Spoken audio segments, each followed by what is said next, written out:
It's legal to carry guns into schools. We'll take an in-depth look why. For many Davidson students, speaking English is a foreign concept. And two Davidson alumni face off against one another at a college level. Find out all that and more today on DTV News.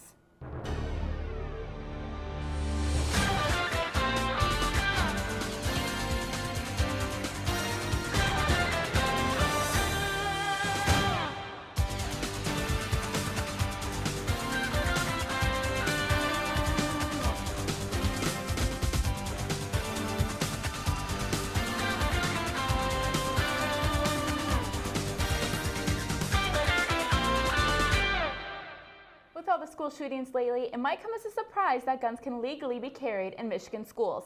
I'm Lindsay Gerber. And I'm Olivia Desgrange. That's right, Lindsay. DTV found out why a weapon is allowed on school grounds and if there's anything being done to change it. There's 350,000 people out there that could carry a gun openly into a Michigan school. Both federal and state laws make schools weapon-free zones, but there's a loophole in Michigan that changes that.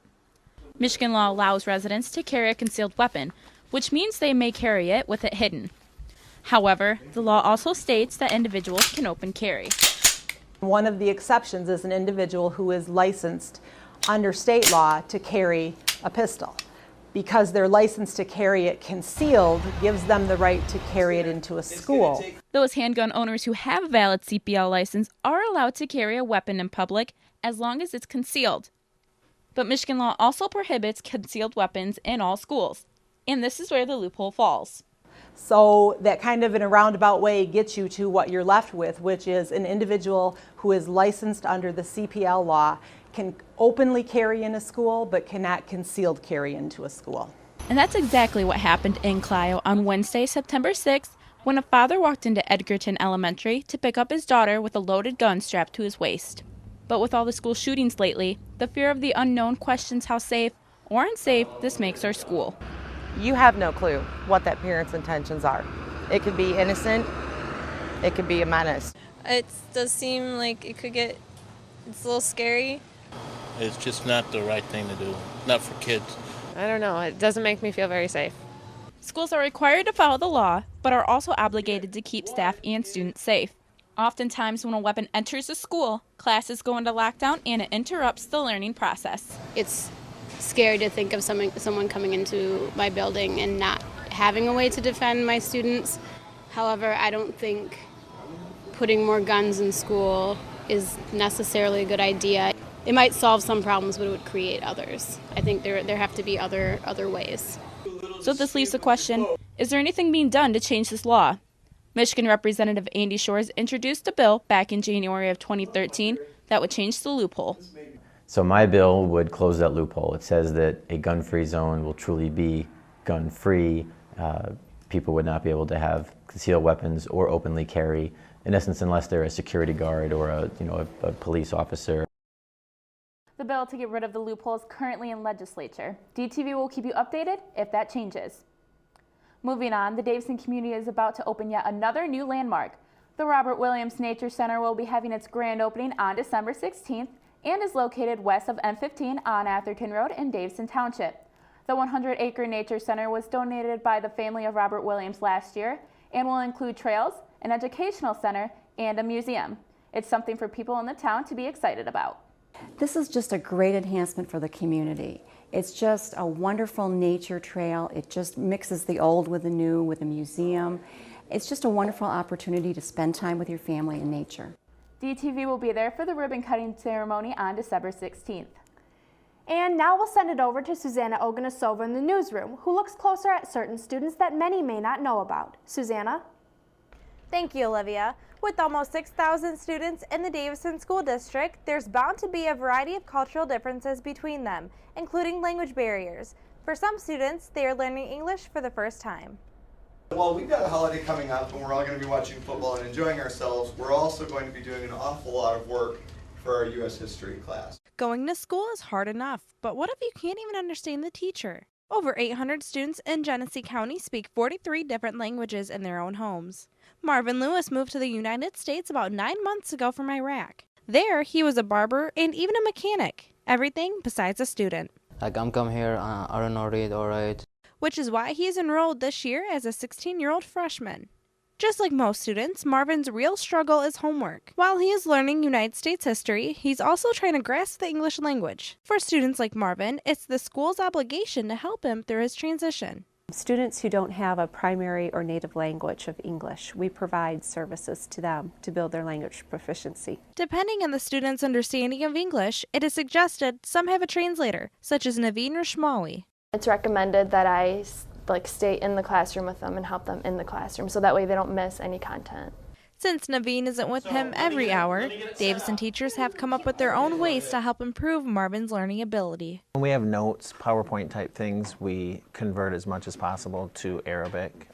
Using Google Translate, we are able to translate most of his work to Arabic for him, so he's able to have a copy in English and then a copy in Arabic as well. Even though the language barrier is in front of him, it doesn't stand in the way of Marvin's friendships. Everyone at our table treats him the same, and no one really says anything or alienates him at all. All the people, my friend here.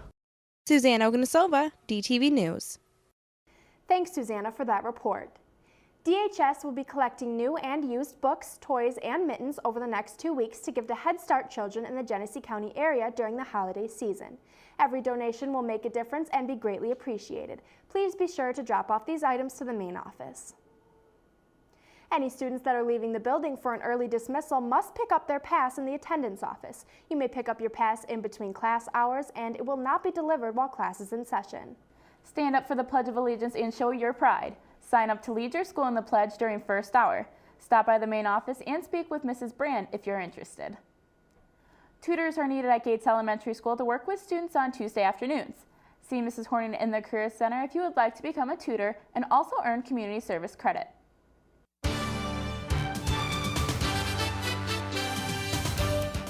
Coming up later on DTV, two former Davison teammates play together once again, but this time head-to-head. Shawn Bednard will have more in sports. And a former DTV alumni makes a big impression. All that and more still to come on DTV News.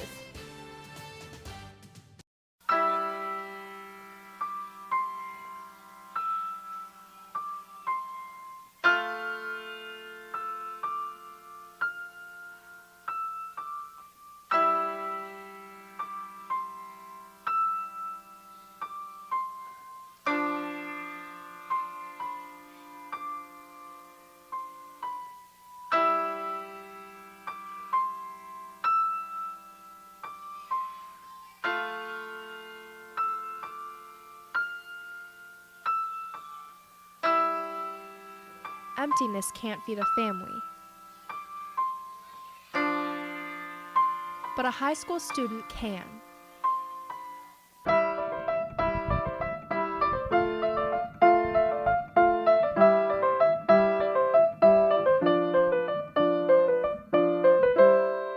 Donate today.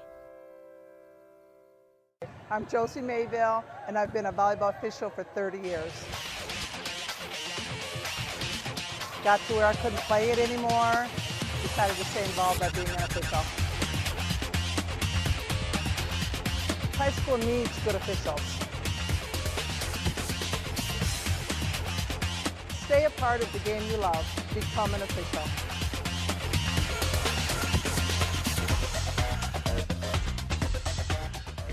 What you want? What you want?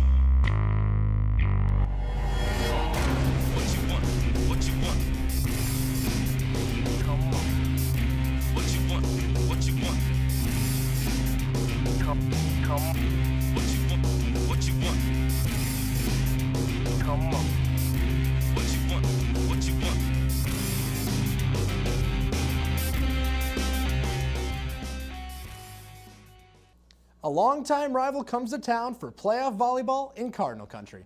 On the gridiron, two former Cardinals line up head-to-head, and finally, we've got all your info for the winter sports season. Before we get into that, I'm Shawn Bednard for DTV Sports. Let's hit the hardwood. The House of Cards was rocking Wednesday night as the regional volleyball semifinals pitted the division rival Lady Cardinals of Davison against the Flushing Raiders. When I say it was rocking, I mean the decibel level was off the charts, both schools representing huge student sections. The Lady Volleyballers gave their schools something to cheer about. Flushing jumped up to a quick 2-0 lead after beating the Lady Cards 25-20 and 25-19 in the first two games. But when the Lady Cardinals' backs are against the wall, they spread their wings and come out swinging. And they did just that, taking games 3 and 4 with scores of 25-19 and 25-22. It all came down to the elusive Game 5, the do-or-die, winner-take-all final game. A tie late in the game turned to a 5-point match-winning rally for the Raiders as Sarah Wendling and Flushing took the reins and rode to victory. Being that this would be the last time these two foes would be in the same division, there was no better way for this rivalry to end with an incredibly exciting 5-game regional match. It was an incredible season for the Lady Cards, earning their 4th straight district title. Way to go, ladies! For almost every high school athlete, playing their sport at the next level is something many dream of, but only few can live. For two Davison graduates to face off head-to-head in the trenches of NCAA football, that's something special. Caleb 4 to snap. And it's good! It's good! Last play of the game. The Cardinals live for another week. Woo! Back in 2008, Caleb 4 and the Davison Cardinals were headed to the MHSAA playoffs. With a star-studded senior core, the Cardinals were looking to make a run deep into the bracket. To fortify their roster, junior varsity players who were fit to play varsity were asked to rise to the occasion. Ryan Hankins, a sophomore at the time, was one of them. But that was then, and this is now, as the two find themselves fighting in the trenches in NCAA Division II football against each other. This time, rather than on a Friday night, on a Saturday afternoon. Yes, this would be the first time actually going against him. Because during that time I was on offensive scout, so I'd go against the defense, not him. One thing is for sure, he is no longer an offensive scout player.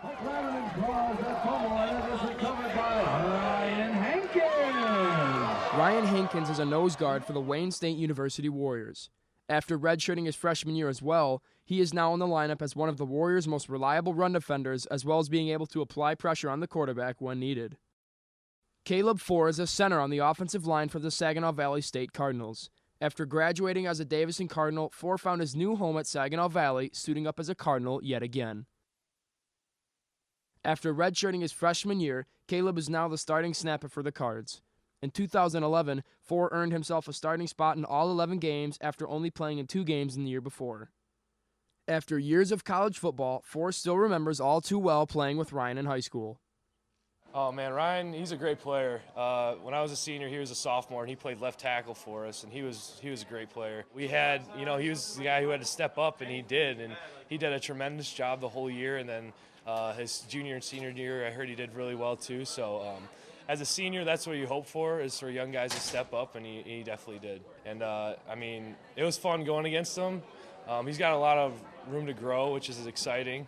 But yeah, it's always fun to beat a friend. It was pretty fun. I got to talk to him in between the games or in between the plays. Honestly, we were complimenting each other. If he were to beat me, good block, and if I were to beat him, good job. A couple good plays he got me. We kind of did some one-on-one blocking, just me versus him, and he got me a couple times. He said, "Hey, good play there, Ryan." He said, "Thanks." And nothing trash talking or anything. We're good friends. Good game, buddy. Good fun playing with you, Ryan. This is my last time being on the field with Ryan. It's kind of sad, but it's bittersweet. We got the win. But it's been fun playing with him and then playing against him too. So it's been fun.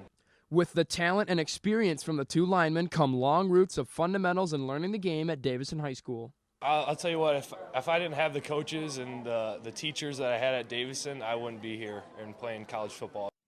Well, they got me pretty tough. I was ready for the tough practices and that sort of thing. And really, that's how they got me ready the most. It's been so exciting. I've learned so much back at Davison High School, and just that experience helped me to be the player I am today and the person and the student I am today. So I give a lot of credit to the teachers and coaches that I had back then, and it's been a fun ride. And in the end, despite Ryan Hankins' sack and fumble recovery, seniority rules, and Caleb 4 came out with the win. Although the Saginaw Valley State Cards got the win on Saturday, it was the Davison Cardinals that came out on top. Unfortunately for Ryan Hankins, this would be his last game of the season as he suffered a broken thumb late in the game. We'll hope for a quick recovery for Ryan. Moving to the hardwood, where new head coach Bobby Hatton will be on the sideline for the Cardinal boys basketball team. Hatton served under former boys head coach Shane Alderson for the last 6 seasons. I'm definitely proud and honored to be in this position. This program has meant a lot to me ever since I played here, and I was lucky enough to have great coaches like Coach McLaughlin, Coach Alderson. Cardinal basketball tips their season off at home December 10th against Lapeer West. We'll be sure to see if Coach Hatton can get his first win. On the topic of boys basketball season starting, the winter sports season is just heating up. On November 23rd, Cardinal hockey starts their season at home against Portage Central. Girls basketball tips off December 3rd at Midland Dow. Boys basketball gets things started December 10th against Lapeer West. On the following day, Davison Wrestling takes a trip down to Detroit Catholic Central in a rematch of last year's state championship match. Moving forward, boys and girls bowling travel to Bay City Central on December 18th. And finally, on December 20th, boys swim and dive goes over to Kersley High School to take on Bay City Western. It's going to be an exciting season of sports ahead, and I, for one, can't wait for things to get started in the coming weeks. As for me, that's all the sports I have for you today. Now I'll send it back to my lovely co-anchors, Olivia and Lindsay. Thanks, Shawn. You have the opportunity to help someone who is less fortunate have a holiday to remember by contributing to Cool to Care. Donations of cans and non-perishable food items will be accepted until December 9th. Cans and money will be collected during first hour classes and brought to the DTV room during silent reading time. And be sure that any donated canned items are not beyond their expiration date. College can be expensive for students, but scholarships are available to make it a little more affordable. The Society of Women Engineers Detroit has recently announced their 2014 scholarship for any graduating female who is pursuing a degree in engineering. Also available for graduating seniors is the National Association of Federal Education Program Administrators Scholarship. And lastly, the Ford Motor Company and Lawrence Tech are sponsoring a Designing for the Future competition. Over $100,000 will be awarded to students enrolling at Lawrence Tech in the fall of 2014 in the Transportation Design or Industrial Design program. DTV has been busy the past few months producing two specials. Varsity, the story of Davison football, talks about the journey of DHS's varsity football team throughout their season. This premiered on November 1st and caught the attention of not only athletes, but many others around the district. The show was hosted by sports director Shawn Bednard, along with Chris Jarrett and Brandon Snyder. And 12 days later, on November 13th, DTV debuted another special titled Fresh and Fit. This show educated viewers on the importance of living a healthy lifestyle. From exercise routines to quick snack recipes, DTV taught the audience how to live well and eat well. You can catch both shows replaying all month here on DTV, and you can also purchase a DVD copy by stopping by the DTV room. One former DTV student took a Halloween joke and made it to the big time. Ladies and gentlemen, can I please have your attention? I've just been handed an urgent and horrifying news story. I need all of you to stop what you're doing and listen. Football highlights are about to be on your TV. Paul Gerke, the sports director at WIVI in Boise, Idaho, dressed up and acted the part of Ron Burgundy from the movie Anchorman on his Halloween newscast. After cracking up not only the viewers but also his co-anchors, Gerke's performance quickly became a viral sensation, and he became the #1 video on YouTube and Deadspin.com. Look out! He's coming right for us. Paul is also scheduled to appear on the Katie Couric Show on December 23rd, alongside cast members from the Anchorman 2 movie. Congrats to Paul, and if you haven't checked out the video, you can check it out on DTV's website. If you would like to keep up with all of your news, sports, and student life from your phone, follow us on Twitter at DTV_official for all of your Davison updates. Coming up this weekend on DTV, we will be airing Varsity, the story of Davison football, followed by our other special, Fresh and Fit, at noon and 7 o'clock. Be sure to tune in. If you missed any of the Cool to Care information or want to check out the gun law story, just head on over to davisonschools.org, click on the DTV link, and then just press Watch DTV Now. All right, well, Cool to Care is continuing through this week. Have you brought in any food yet? I actually did. I brought some in today to my first hour class, and if you haven't already, you want to be sure to check your pantries and I'll bring some in. Yep, I'm definitely looking through my pantries tonight and bringing some in for tomorrow. Right, very cool. So that's all we have for you today on today's edition of DTV News. I'm Olivia Desgrange alongside my co-anchor, Lindsay Gerber. Have a great day, Davison.